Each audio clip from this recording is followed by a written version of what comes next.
বলেছিল বৃক্ষকে, নিঃস্ব হয়েছ, ভেবো না কখনো, মূর্ষে পড়ো না শোকে। মাথা উঁচু করে থেকেছে বৃক্ষ, যেন এক কঙ্কাল, প্রসারিত করে আকাশের দিকে পাতা ছড়া যতটা।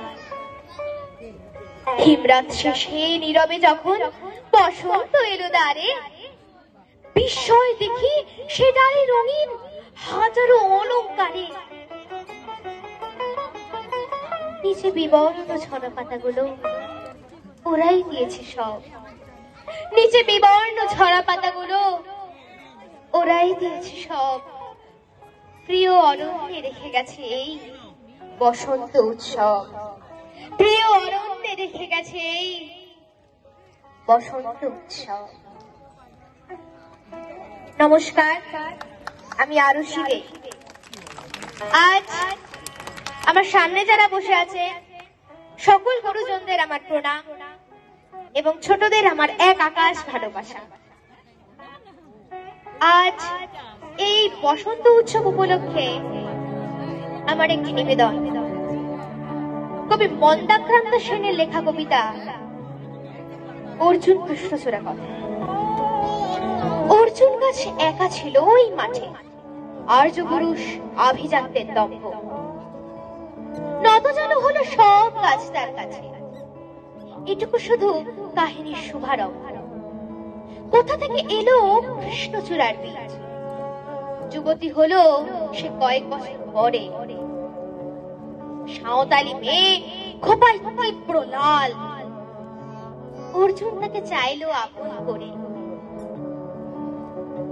নত যেন হবে এমন মেশে নয়। বসন্তে সে তো একাই নিজেই সাজে, আর্য পুরুষে আসক্তি নেই তার, ব্যস্ত আছে সে ফুল ফোটানোর কাজে। খোপা থেকে খসে গত রাত্রির ফুল, ঝিরঝিরে পাতা পোশাক বুনেছে তার। অর্জুন সে যে আর্য পুরুষ, ভাবে সব সুন্দরে একা তার অধিকার। অর্জুন গাছ চেয়ে দেখে দূর থেকে, কৃষ্ণচূড়ার হৃদয় ঝরছে রোজ। রূপ দেখে তার ধাঁধায় দুখানি চোখ, ভাবে কবে পাবে, কবে পাবে ওই হৃদয়ের খোঁজ। আচ্ছা, কাহিনী এবার শেষ করি দাঁড়াতে রে।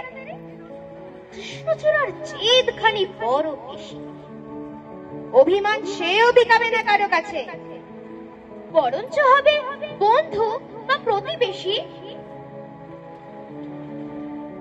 যদিও যদিও কাহিনী এমন সহজ নয়।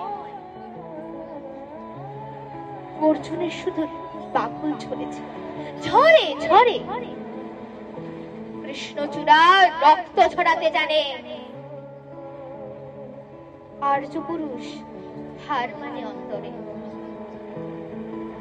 পরের জন্মে অর্জুন গাছ হয়ে কৃষ্ণচূড়াকে বন্ধুর মতো দেখো, আমাকে চিনতে ভুল করো না হেরিজ। রক্ত ছড়ালে বাকল খুশিয়ে দেখো। নমস্কার।